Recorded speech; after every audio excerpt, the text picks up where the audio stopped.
Et dans la Bible, on nous dit que quand il y a un baptême, il y a une fête au ciel. Et la fête continue. L'événement est terminé, mais la fête continue parce qu'aujourd'hui, on a une femme incroyable qui va tout simplement prendre cette décision d'être baptisée aujourd'hui. Il s'agit de Mélia. Et je vais laisser tout simplement les femmes qui sont les plus proches d'elle pour l'instant témoigner et vous la présenter avant son baptême.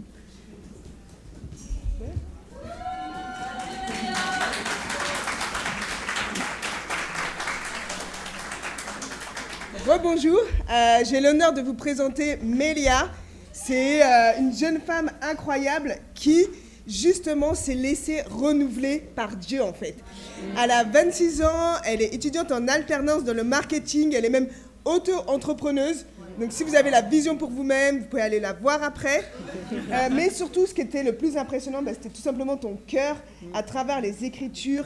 Elle aime tellement Dieu qu'elle a relevé tous les défis, que ça soit de passer plus de temps, la distance, changer son cœur, tout simplement pourquoi ? Pour être renouvelée avec Dieu et aujourd'hui d'être baptisée. Donc, c'est la meilleure décision que tu prends et je suis trop fière de toi. Et je vais laisser les sœurs partager. Michel. Mélia, j'ai une écriture pour toi. C'est en Matthieu 13, au verset 44, ça dit « Le royaume des cieux ressemble encore à un trésor caché dans un champ. La femme qui l'a trouvé le cache et dans sa joie, elle va vendre tout ce qu'elle possède et achète ce champ. » En fait, ce verset, il me fait tellement penser à toi parce que, comme Sandra disait, tu n'as pas reculé devant les défis. Tout au contraire, tu avais hâte, en fait. Et même quand il y a eu des derniers doutes et tout, tu t'es dit, en fait, depuis le temps que je suis là, pourquoi est-ce que je doute encore? Et ça m'a vraiment impressionnée. Tu es une guerrière. Franchement, passez du temps avec Mélia. Elle a une histoire incroyable. Tu es une guerrière. Tu reviens de loin et c'est vraiment Dieu qui t'a préservé jusqu'à aujourd'hui. Donc, sache que tu as trouvé une famille. On t'aime super fort. Tu peux compter sur nous, quoi qu'il arrive. Et juste merci pour ce cœur humble que tu as eu tout au long des études. Je t'aime super fort.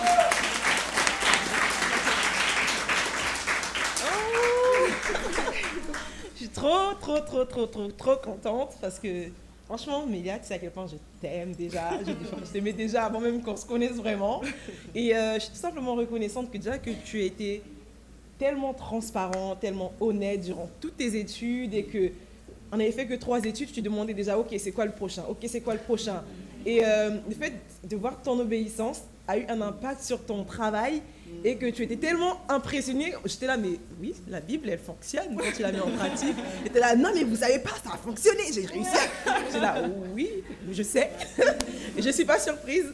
Mais tout simplement voir ton cœur tout au long des études, ton cœur. Hier, elle est venue, elle est restée avec moi jusqu'à minuit passé pour faire le buffet. Et je suis totalement reconnaissante pour son cœur de servante, d'amie. Et j'ai trop hâte qu'on fasse l'aventure ensemble.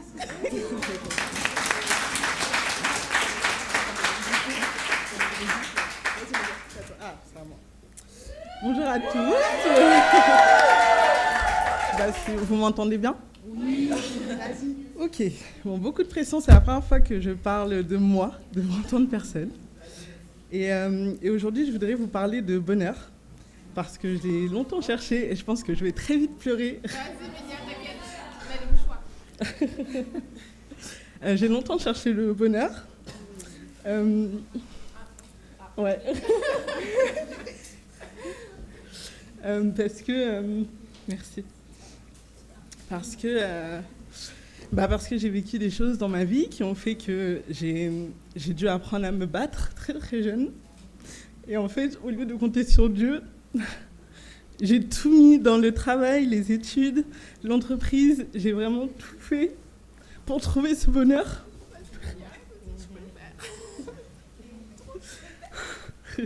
J'ai vraiment tout fait pour trouver ce bonheur sans penser à Dieu, en fait.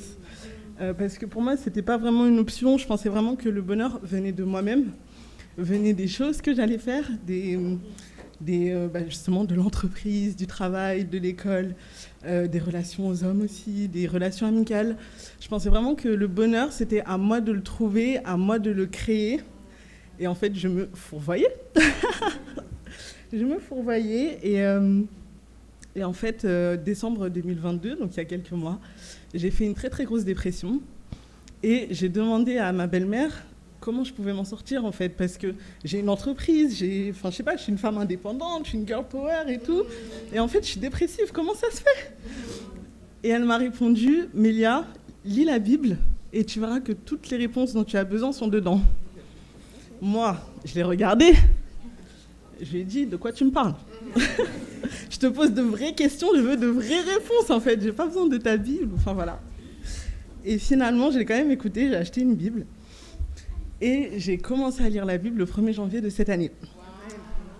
J'ai commencé à lire la Bible. Et le 3 janvier, donc 2 jours après, j'ai eu la réponse à mes questions. Et ça a été très, très, très, très, très, très dur parce que je me suis rendu compte que, en fait, j'ai subi beaucoup de violences physiques, sexuelles, psychologiques. J'ai été kidnappée, enfermée dans une cave. Ça a été très compliqué.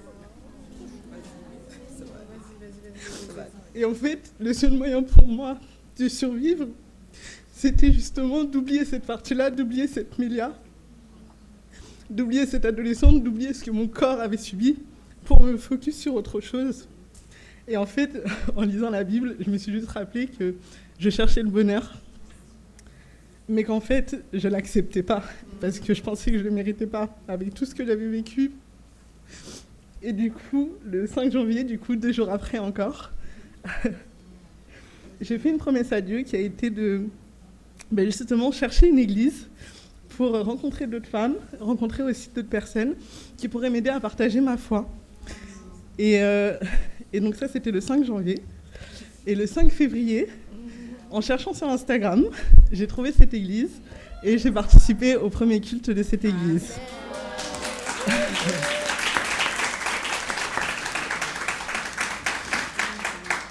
Et du coup, j'aimerais vous partager une écriture qui me tient très à cœur, qui est en Psaume 119, versets 1 à 2,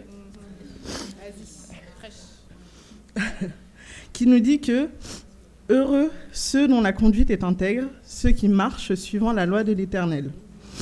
Heureux ceux qui gardent ses instructions et qui le cherchent de tout leur cœur. » En fait, ici, cette écriture nous dit qu'une personne qui marche avec Dieu va devenir heureuse. Donc en fait, que le bonheur est la conséquence d'une vie avec Dieu, et aujourd'hui, je choisis le bonheur.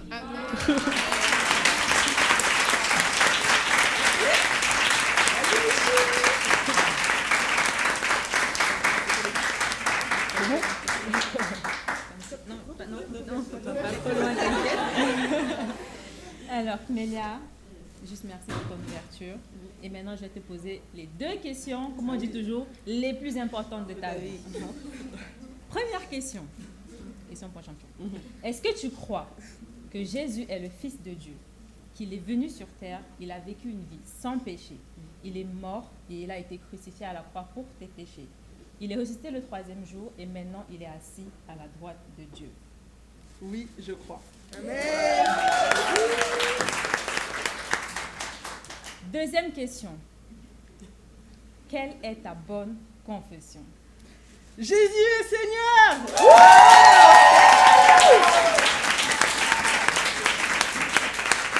Grâce à cette bonne confession, tu vas pouvoir être baptisé ce jour au nom du Père, du Fils et du Saint-Esprit. Tes péchés vont être pardonnés. Tu vas recevoir le Saint-Esprit et tu vas être ajouté au royaume de Dieu qui est l'Église. Voilà.